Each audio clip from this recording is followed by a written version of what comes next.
ত্রয়োদশ জাতীয় সংসদ নির্বাচনে নির্বাচন কমিশনের নিজস্ব কর্মকর্তাদের রিটার্নিং কর্মকর্তা বানানোর জোর দাবি জানিয়েছে বিএনপি।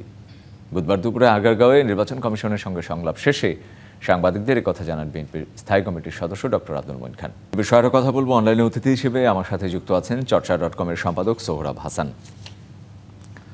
সোহরাব হাসান, আমরা সংলাপের কথা শুনলাম, আমাদের প্রতিবেদন দেখলাম, সব মিলিয়ে কি মনে হচ্ছে, মানে এই নির্বাচন কমিশন বা এইসির অধীনে নির্বাচন কমিশন কি একটি সুষ্ঠু নির্বাচন দিতে পারবে কিনা সামনের দিনে? কারণ হচ্ছে যে আমরা এরই মধ্যে দেখেছি রাজনৈতিক দলগুলো নানা বিষয়ে আপত্তি জানিয়েছে, ক্ষোভ জানিয়েছে, নানা দাবিও জানিয়েছে।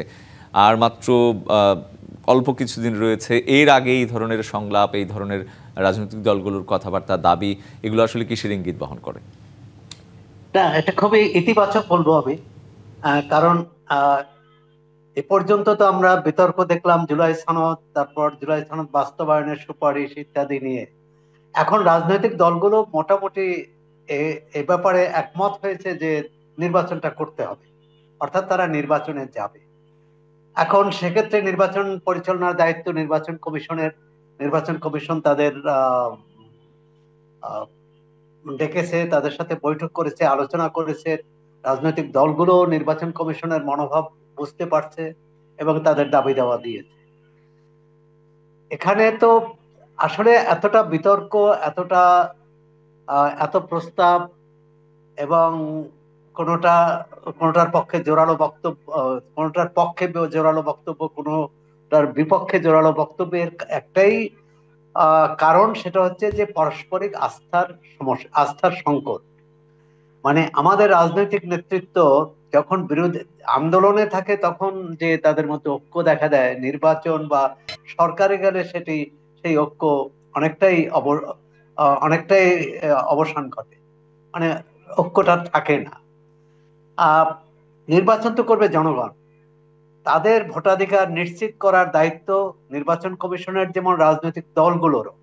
আচরণ, প্রধান নির্বাচন কমিশনার আচরণ বিধির কথা বলেছেন, এটি খুবই গুরুত্বপূর্ণ যে আচরণবিধি নিজে মেনে চলবেন এবং অন্যের যাতে আচরণবিধির বাইরে না যায় সে ব্যাপারেও সজাগ থাকতে হবে।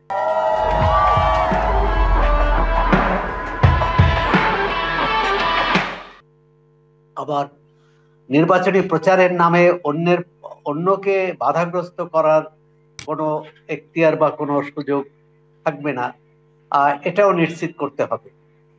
প্রশাসনের ব্যাপারে যে বিভিন্ন রকম প্রস্তাব আসছে, বিএনপি বলেছে নির্বাচন কমিশনের যে কর্মকর্তা তাদের দিয়েই রিটার্নিং কর্মকর্তা নিয়োগ করা হোক। জামাত ইসলাম বলছে লটারির মাধ্যমে করা হোক। এখন লটারির মাধ্যমে করাটা কতটা যৌক্তিক, এই প্রশ্ন আসবে।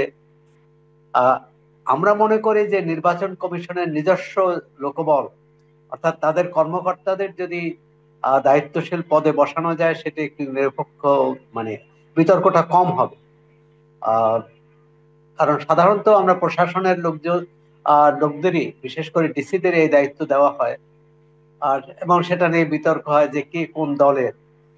যদিও এবারে নির্দলীয় সরকারের অধীনে নির্বাচনটি হচ্ছে, কিন্তু তারপরও রাজনৈতিক দলগুলো কিন্তু উপদেষ্টাদের দলীয়করণ করে ফেলছে। কেউ বলছেন অমুকে দলের, অমুকে। জি, সোহরাব হাসান, একটু থামিয়ে যদি জানতে চাই, জি, এনসিপি কিন্তু স্পষ্টভাবে বলেছে যে আচরণবিধি মানানোর বিষয়ে এই ইসির, এই নির্বাচন কমিশনের সক্ষমতা নেই। তাদের এই অভিযোগের ব্যাপারে আসলে কি বলবেন? মানে আপনার কি মনে হয়? জি, অভিযোগ করতে পারে, এটি অন্য দল হয়তো অন্য ব্যাপারে অভিযোগ করেছে। নির্বাচন কমিশন কি সক্ষমতা দেখিয়ে প্রমাণ করতে হবে যে তাদের সক্ষমতা আছে, অর্থাৎ তাদের যে অভিযোগটা ভুল প্রমাণ করতে হবে, সেটি শুধু কথায় বললে হবে না, সেটি কাজে দেখাতে হবে। প্রয়োজনে তারা এদের সাথে আলাদাও কথা বলতে পারে, এনসিপির নেতাদের সাথে, যে কোথায় কোথায় তাদের আপত্তি আছে বা কোথায় তাদের অনাস্থা আছে, সেই অনাস্থাগুলো দূর করা। আর যদি শুধু সমালোচনার জন্য সমালোচনা করে থাকে রাজনৈতিক দলগুলো, তাহলে কিন্তু সমস্যার সমাধান পাওয়া যাবে না, এবং সুষ্ঠু নির্বাচন হলেও তারা অভিযোগ করবে যে নির্বাচন সুষ্ঠু হয়নি। এখানে পারস্পরিক আস্থা রাজনৈতিক দলগুলো নিজেদের মধ্যে এবং নির্বাচন কমিশনের উপর তাদের আস্থা থাকতে হবে। আবার নির্বাচন কমিশনও নির্বাচন কমিশনের যে সব বিধি, আইন সেগুলো যাতে সবাই প্রতিপালন করে, সবাই মেনে চলেন, এবং মেনে না চললে শাস্তির ব্যবস্থা করেন, তাহলেই কিন্তু এই আস্থাটা পুনরুদ্ধার হবে। আবারও জি, পারস্পরিক আস্থাও একটি গুরুত্বপূর্ণ ব্যাপার নির্বাচন কমিশনের সাথে রাজনৈতিক দলগুলোর। অসংখ্য ধন্যবাদ সোহরাব হাসান আমাদের সাথে আজকে যুক্ত হয়ে সময় দেওয়ার জন্য।